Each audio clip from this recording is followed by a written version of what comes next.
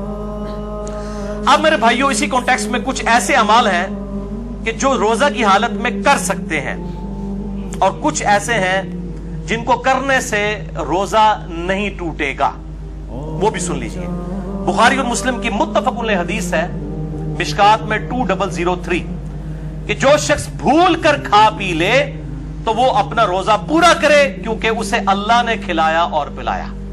لیکن یہ جو ساتھ بیٹھے ہوئے ہیں نا، ان کی ذمہ داری ہے کہ اس کو یاد کروائے کہ بھائی تو روزہ رکھے.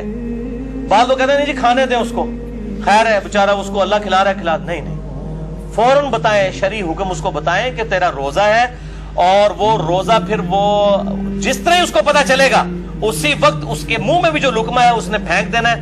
وہ ایک دانہ بھی اگر اندر لے گیا چاولوں کا یا پانی کا تھوڑا سا گھونٹ بھی، تو اس کا روزہ پھر ختم ہو جائے گا. یہ بالکل یاد رکھیں. اسی طریقے سے سنن ابی داؤد اور الموطا امام مالک میں حدیث ہے مشکات میں 2011 کہ ایک صحابی کہتے ہیں کہ میں نے نبی صلی اللہ علیہ وسلم کو مقام عرج پر پیاس اور گرمی کی وجہ سے روزہ کی حالت میں سر مبارک پر پانی ڈالتے ہوئے دیکھا ہے. یعنی اگر کسی کو روزہ لگ رہا ہے تو یہ سنت ہے کہ بار بار نہا کے روزے کو ٹھنڈا کیا جائے. اور ادھر جو مولوی ہیں انہوں نے شامت اٹھائی ہوتی ہے اعتکاف والوں کی، اور ان کو بالکل گندا مندا کر کے اعتکاف میں بٹھایا ہوتا ہے. وہ کہتے ہیں جی جو پہلے دن آپ نے کپڑے پہنے یہی 10 دن پہن کے رکھنے ہیں، کوئی ناخن نہیں کاٹنے، غسل فرض کے علاوہ غسل نہیں کرنا، کیونکہ آپ مسجد سے باہر نہیں نکل سکتے بغیر مجبوری کے، تو وہ تو اعتکاف ٹوٹ جائے گا. تو یہ مسجد کی باؤنڈریز میں وہ فنائے مسجد جو ہے، جو غسل خانے ہیں اور ٹائلٹس ہیں، یہ فنائے مسجد کی باؤنڈریز میں شمار ہے شرعی احکام سے. بلکہ بخاری اور مسلم میں موجود ہے نبی صلی اللہ علیہ وسلم تو سیدہ صفیہ کو اپنے گھر تک چھوڑنے کے لیے گئے تھے اعتکاف کی حالت میں. اپنے گھر آ کے کھانا بھی کھا سکتے ہیں، اعتکاف نہیں ٹوٹے گا، بل اور کوئی فالتو کام نہ کیے جائے. تو اسی طریقے سے اگر کوئی غسل کرتا ہے گرمی کی وجہ سے تو سنت ہے، کوئی ایسا مسئلہ نہیں، کر سکتے ہیں. بلکہ اب تو الیاس قادری صاحب نے بھی اپنا فتویٰ واپس لے لیا ہے. وہ کہتے ہیں جی فتاویٰ رضویہ شریف کی ایک جلد اب چھپ گئی ہے، اس میں اعلیٰ حضرت کا بھی فتویٰ ہے کہ معتکف جو ہے وہ ضرورت کے بغیر بھی غسل بھی کر سکتا ہے، وضو بھی کر سکتا ہے. تو اب دعوت اسلامی والوں نے بھی اجازت دے دی ہے. پہلے انہوں نے اسی طریقے سے گندا کر کے لوگوں کو بٹھایا ہوتا تھا، اور یہ اسی طریقے سے معاملے چل رہے ہوتے تھے. حالانکہ مطلب احادیث پہلے سے موجود ہے، لیکن جب بزرگوں کی کتابیں ڈسکور ہوتی ہیں، دریافت ہوتی ہیں، پھر ان کو کہتے ہیں ہاں جی واقعی جی دیسی بھی لکھی ایسی جی، ٹھیک ہے نا. تو وہ پرائرٹی تو بزرگ ہوتے ہیں. اسی طریقے سے صحیح بخاری میں تعلیقاً 1930 نمبر حدیث کی ہیڈنگ میں ہے کہ ابن عمر روزہ کی حالت میں گیلے کپڑے جسم پر ڈالا کرتے تھے. یہاں پہ بھی ہمارے پنجاب کے اندر رواج ہے، جب زیادہ گرمی ہوتی ہے لوگ رومال جو ہے وہ گیلا کر کے کپڑوں کو بھی گیلا کرتے ہیں. لیکن اس میں آپ اپنے کپڑے گیلے کریں. یہ لوگوں کے اوپر جو پانی پھینکتے ہیں اور کہتے ہیں کسی بڈھے تو پانی سے اٹھو تو بارش ہوتی ہے، یہ بالکل غلط بات ہے. اس طریقے سے کسی کے ساتھ یہ کام نہ کریں. اپنے ساتھ ضرور آپ کرنا چاہتے ہیں کریں، اور ایسا معاملہ بھی نہ ہو کہ آپ نے اتنے باریک کپڑے پہنے ہیں کہ آپ ان کو بالکل گیلا کر لیں اور آپ کپڑوں میں ہی ننگے نظر آ رہے ہو. یہ اس چیز کا بھی اہتمام کرنا چاہیے.